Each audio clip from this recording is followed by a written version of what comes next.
Buenas noches. El tema Ucrania y la agresión bélica que está resintiendo por parte de la Federación Rusa bajo el gobierno de Putin es el tema que domina las conversaciones en todo el planeta.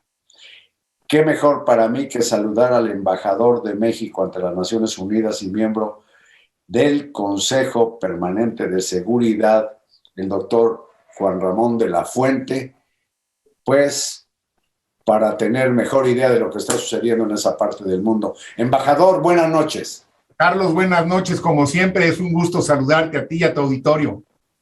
Es sabido en México que tu desempeño como representante en las Naciones Unidas y en el Consejo de Seguridad ha sido más que adecuado, puntual, pero entre otras cosas porque has sabido integrar un gran equipo de colaboradores y porque solamente en lo que tiene que ver con más de 30 propuestas sobre candidaturas que se manejan allá en Nueva York, en la Organización de Naciones Unidas, pues vas invicto, doctor. Han pasado prácticamente todas. Mira, Carlos, sí, en efecto, nos ha ido muy bien en candidaturas. En efecto, tengo un gran equipo de colaboradoras, muchas mujeres jóvenes y también colaboradores, desde luego.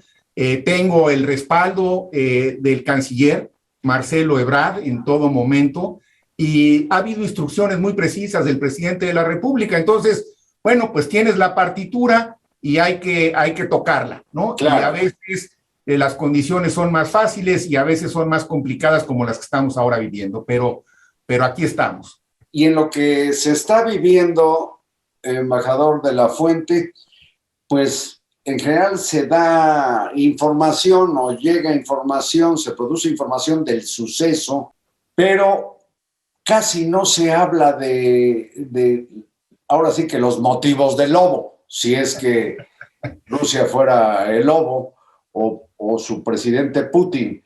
Y bueno, entre otros materiales, yo he leído con atención un artículo del exsecretario de Estado de Estados Unidos, Henry Kissinger, en que dice que cuidado que Occidente, y sobre todo Estados Unidos, no puede tratar a Ucrania como si fuera cualquier país, que tiene que tomar en cuenta la historia de Rusia. Y por otra parte, Putin y otras personas dentro y fuera de Rusia, pues han dicho que no pueden tener cruzando la calle una fuerza que los amenace. Putin llega a decir, yo no voy a poner armas en la frontera entre Canadá y Estados Unidos o entre México y Estados Unidos. Y sabemos que Ucrania ha querido formar parte de la Organización del Atlántico Norte. Te dejo esto planteado porque me gustaría conocer tu idea de las causas que llevaron a esta crisis. Bueno, es que ya de alguna manera ya las has tocado. Se ve que traes muy bien documentado el tema. Por cierto, el ensayo de Kissinger es muy bueno y es muy oportuno.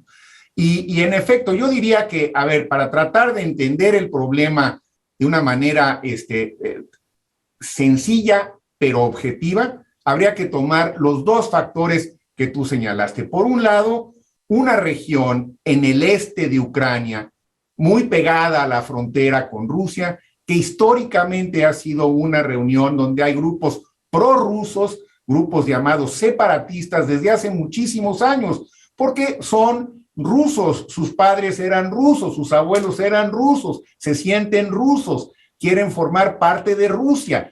Estas dos regiones en el Valle de Donbass, como se le conocen, fue el motivo de los acuerdos de Minsk de 2014, en donde se había establecido, entre otras cosas, que estas dos provincias iban a tener un estatuto administrativo especial. Y bueno, los acuerdos de Minsk no se han cumplido cabalmente. Sirvieron porque mantuvieron un relativo cese al fuego, cese de hostilidades, un statu quo, digamos, durante algunos años, pero recientemente, primero la Duma, o sea, el Congreso de Rusia, y luego el propio presidente Putin les reconoce un estatus como países independientes. Entonces, pero entiendo que los acuerdos de Minsk no han sido aplicados o respetados por el gobierno de Ucrania. por ninguna de las dos partes, digamos. Ya. Pero no pero tienes razón. Entonces, ahí hay un problema territorial específico de una región, es un problema histórico que recientemente se reactiva al reconocer Rusia como independientes a esas dos regiones que formalmente todavía forman parte del territorio de Ucrania. Entonces, como si otro país se le ocurriera decir que cierto estado en México deja de ser de México. Bueno, no, tampoco puede ser así. Entonces, ese es un tema muy complicado, regional, de fuertes componentes culturales, de raíces muy profundas, de unos acuerdos que no se cumplieron y que ahora se reactivan. El otro gran tema, que también lo mencionas tú, es reiteración por parte de Ucrania con el respaldo de varias potencias de Occidente para que forme parte de la OTAN. Entiendo que tú no lo digas, pero tiene Ucrania un fuerte apoyo o cooperación, digamos, militar, que es como tener un pedazo de la OTAN cruzando la frontera rusa. A ver, la OTAN es un tratado militar, fundamentalmente, es una alianza militar teóricamente defensiva. Digo teóricamente porque para los occidentales es defensiva, pero pues para el otro bando no es nada más defensiva, sino también puede ser ofensiva.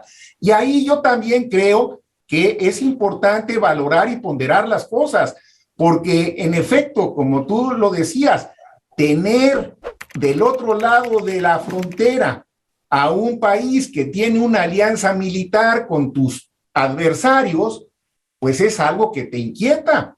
Y de este lado del mundo, tuvimos un ejemplo clarísimo en 1964 con la crisis de los misiles de Cuba. Cuando llegaron los misiles en aquella época soviéticos a Cuba y se instalaron a 90 millas de Miami, el presidente Kennedy tuvo una respuesta muy fuerte y que estuvo a punto de llegar a una conflagración mundial nuevamente. Y, ¿no? Entiendo que en esa crisis, perdóname que te interrumpa, con Nikita Khrushchev al frente, pues también aceptaron no sé qué cosa los Estados Unidos para retirar misiles, entiendo que de Turquía, que están del otro lado del Mar Muerto, así es, de donde está Rusia, empezando por la península de Crimea. Así es. Entonces, el punto que hay que enfatizar en este momento es que la seguridad de un país, en efecto, tiene que incluir también sus vecindades, ¿no? Quiénes lo están, con quién está colindando, con quién tiene que convivir cotidianamente y, bueno, pues ahí es donde uno pensaría que entra en juego la diplomacia para tratar de encontrar equilibrios, pesos y contrapesos. Pero esos son los dos grandes factores para entender lo que está pasando hoy en Ucrania, son esos dos. El problema separatista territorial en el valle del Donbass, en el este de Ucrania, y el reiterado planteamiento de Ucrania con el apoyo de potencias occidentales de incorporarse a la OTAN. Esos serían, en mi opinión, hasta este momento, los dos grandes detonadores de la invasión y de la conflagración que estamos viendo. Entiendo el cuidado, doctor Juan Ramón de la Fuente, pues el cuidado que entiendo proyectas porque tú pues representas al gobierno mexicano en eso que le llaman el concierto internacional, en la ONU y en el Consejo de Seguridad, o sea, estás en la yema del huevo. Ya por lo pronto, creo que ha sido un paso esto de la sesión de todo el pleno de los integrantes de la ONU, pero yo te pregunto, no para que lo hagas, porque yo no soy nadie para sugerirte que plantees nada ahí, solamente el canciller Ebrard o el presidente López Obrador te pueden decir, ojalá te digan, haz tuya la propuesta de Marín. ¿Me puedes permitir decirte qué es lo que yo creo? Claro, será muy interesante. ¿Cómo lo ves tú? Porque desde la óptica de los periodistas que están metidos en el tema, pues tienen mucha información también y yo creo que tenemos que estar abiertos para escuchar perspectivas y puntos de vista. No es este un momento de cerrarse, ¿eh? Creo que al contrario, hay que estar abiertos y escuchar y tratar de hacer sentido de las cosas que uno oye, que uno lee, que uno discute con los colegas o con los medios. Así que... pues va.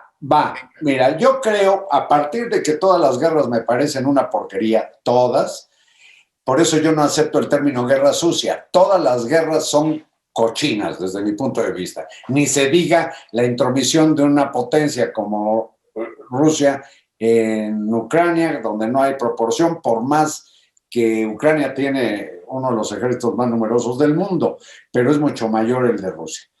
Bueno, yo digo, ¿por qué no, si esos son los temores de Putin y la gente que lo sigue o de su gobierno, en las Naciones Unidas o en el Consejo de Seguridad o no sé dónde, se hace un compromiso real de que, por ejemplo, Ucrania jamás va a pertenecer a la Organización del Tratado del Atlántico Norte? Eso por una parte.